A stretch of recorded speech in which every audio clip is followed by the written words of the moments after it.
Арсыз ана екінші бөлім. Анасының сөзінен аса алмаған үш жігіт жеңгелерінің ісіне әрең шыдап жүрді. Кейде ашу үстінде дауыс көтеріп қалатын кездерде болды. Сол кезде қорқып тұрған Лаура менен анасының жаутаңдап тұрған көздеріне қарап ашуын тізгіндеп қалатын. Анашым, мына сұмдықтың шегі бола ма? Жаныма жақын дос бауырымның бәрінен араласудан қалдым. Бәріне күлкі болдым. Қайтейін балам? Ол Лаураны қару ретінде пайдаланып отыр. Үйден кетсе Лаураны да алып кетеді. Ғазизімнің жалғыз тұяғы аманатынан айырылып қалғым келмейді. Ол қызды да өзі секілді бұзып тынады. Жалынамын, құрбаның болайын, мен үшін оған тиіспеші. Бір күні өзі ақылға келер. Ол ақылға келемін дегенше, біз тірі өлікке айналатын шығармыз. Қой, олай деме. Жарайды. Бәрі де сізбенен қарындасым үшін. Шерхан анасына уәде беріп, жеңгесіне ауыз ашып артық сөз айтпауға келісті. Шерхан құрылыс бригадирі болып жұмыс атқаратын. Қол астында 5-6 жұмысшысы бар. Кешке қарай жұмысшылармен жаңа тапсырыс иесінің іргетасы қаланып, қабырғасы көтерілген үйін көруге барады. Қараңғы түсіп қалған, қолдарына қолшам алып, бітпеген үйді айналып көріп жүрді. Сол сәтте терезеден секіріп шығып, әлде бір еркектің қашып бара жатқанын байқады. Үй иесі мен Шерхан сол мезетте қашып шыққан терезеге қарай жүгірді. Бұл шамды жаққаны сол еді, жалаңаш асығып киініп жатқан әйел адамды бәрі де көреді. Үй иесі дереу Шерхан көрмесін деп, оны шетке қарай сүйрей бастады. Жіберіңіз мені, маған көруге болмайтын, ол не көрініс соншама? Шерхан, қоя ғой інім, ашуға ерік берме. Шерхан бой бермей, сытылып шығып, қолшамның жарығы менен жалаңаш денесін бүркеп отырған жеңгесін көрді. Көзбен көргеннің күйігі жаман дейді ғой. Қаншама сөз естісе де, бұлай жігіттің жаны азапталмаған еді. Сол жерде жатқан ірі тастарды жеңгесіне қарай лақтыра бастады. Қарғыс атқыр, атаңа лағын ет, сен секілді жеңгенің, Алла тағала ағамның қай күнәсі үшін сені оған жар етті екен? Құрып кеткір хайван, бәрімізді де өлтіріп тындың-ау. Қой бауырым, өзің тұста, ондайларға сөзіңді зия етіп қайтесің. Я басеке қайтесіз, әй жеңге, тезірек кетсеші, әйтпесе өлтіріп қояды қазір. Мөлдір жартылай жалаңаш қаша жөнелді. Шерхан жер ұрып жылап қала берді. Жандағылар жұбатып есін жиып кері қайтты. Жандағылардан бөлініп мазартқа ағасының қабірінің басына барды. Ағасының бейтін көз жасымен суарып, жан айқайын айтып үйіне кері қайтты. Үйіне жақындаған сәтте бір топ адамның бірін-бірі жұлқылап, қырық пышақ болып жатқанын байқады. Жандарына асыға келіп, жаңағы құрылыс бітпеген үйден қашып шыққан еркектің анасы, келіншегі, қарындасы, әпекелері келіп, мөлдірді талап жеп жатыр екен. Ұятсыз, біреудің отбасын ойрандаудан қорықпайсың ба? Лағынет атсын сені жексұрын. Өзің ұятсыз. Қойныңдағы байыңа иелік ете алмаған мен кінәлімін бе? Келін, кешірім сұрай салшы. Өтініш, мен үшін. Кешірім сұрасаң нен кетеді? Сен де қыз өсіріп отырсың ғой. Қызың үшін қорықпайсың ба? Шешесіне қарап қызын ал деген аталы сөз бар. Сендей шешеден туған қызды кім алады ертең? Өзі секілді әркімнің қойнына жатқызатын шығар.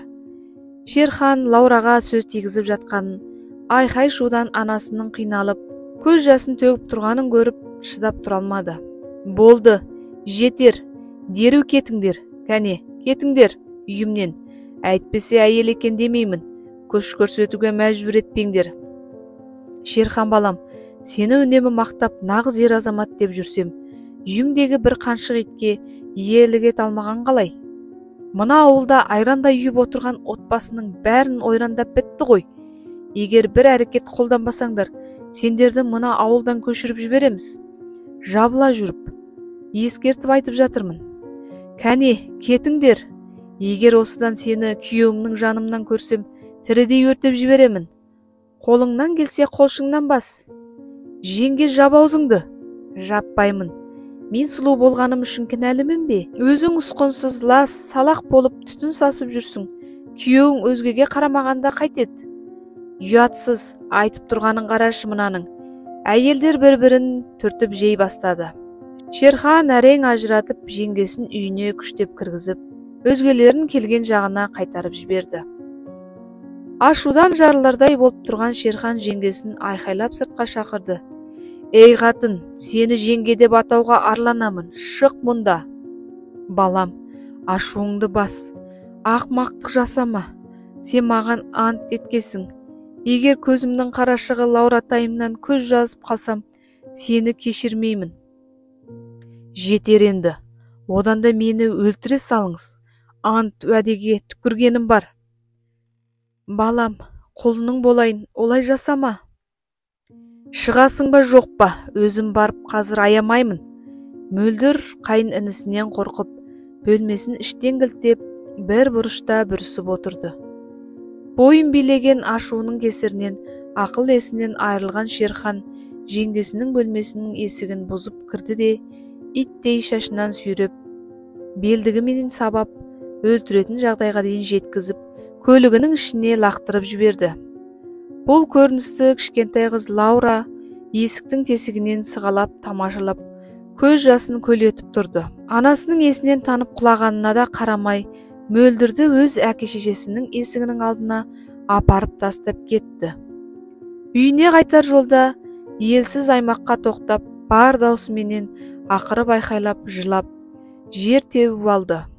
Есік алдына күтіп отырған анасына қарамай өтіп бара жатты. Балам, мен саған не айттым, сонда өз анаңды тыңдамайтын болғаның ба? Анашым, мені кешіріңіз, бірақ мен бұдан әрі төзе алмаймын. Мені бұлай сынамаңыз, мен сені кешірмеймін, ешқашан кешірмеймін. Өз еркіңіз, өзіңіз білесіз. Шерхан бөлмесіне жетіп есікті ашқалы тұрғанда, артынан біреу таяқпенен аяғынан салып жіберді. Соққы аса қатты болмағаннан ақ кімнің ұрғанын бірден түсіне қойды. Артына бұрылып қараса, Лаура таяқ ұстап тұр екен. Ұр мені, ұрсаңшы, қалағаныңша ұр. Сен жаман ағасың.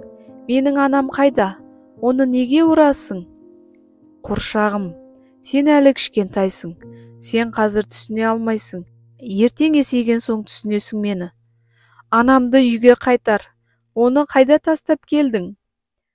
Ол саған ана болуға лайық емес. Ол менің анам.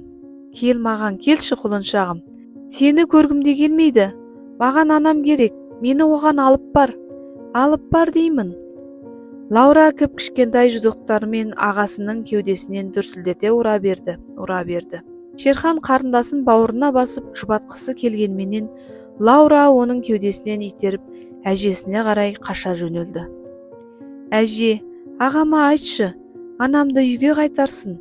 Айтшы, әже. Қызым, анаң қайта келеді, ағаң оны алып келеді, солай емес пе? Анашым, жетер енді. Оны еркіне жібер, өз қалауынша өмір сүрсін. Қыздың да қалай қиналып тұрғанын көрмейсің бе? Дереу үйге қайтар келінді. Шерхан аға, мен сені жек көремін. Сені енді аға демеймін. Шерхан үнсіз бөлмесіне кіріп кетті. Екі оттың ортасында қалды. Жеңгесін қайта алып келсе, оның арсыз әрекетіне төзуге мәжбүр. Алып келмеймін десе, анасы мен қарындасының жан күйзелісіне шыдай алар емес. Екі ойлы болып тұрғанда, ер адамдардың айқайлаған даусы естілді. Мөлдірдің бір топ аға інілері баса көктеп кіріп, Шерханды аямай тепкілеп, ит терісін басына қаптатты. Лаураны күштеп көлікке мінгізіп, немере қызын алып кетуіне қарсыласқан Әсияны итеріп, жерге құлатып жіберді. Басы тасқа соғылып, есінен танып қалды. Берік пен Әлихан үйге келіп, анасы мен ағасы қансырап жатқанын көріп, дереу жедел жәрдем шақырды. Екеуін де жедел ауруханаға жеткізді. Шерхан қабырғасы сынып, орнынан қозғала алмай, ауруханада жатты.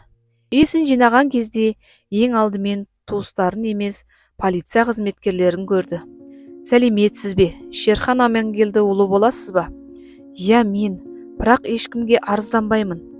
Сіздің үстіңізден арыз түсті. Мөлдір Асан қызына күш көрсетіп, мәжбүрлеп денсаулығына нұқсан келтіргеніңіз үшін үстіңізден қылмыстық іс қозғалды.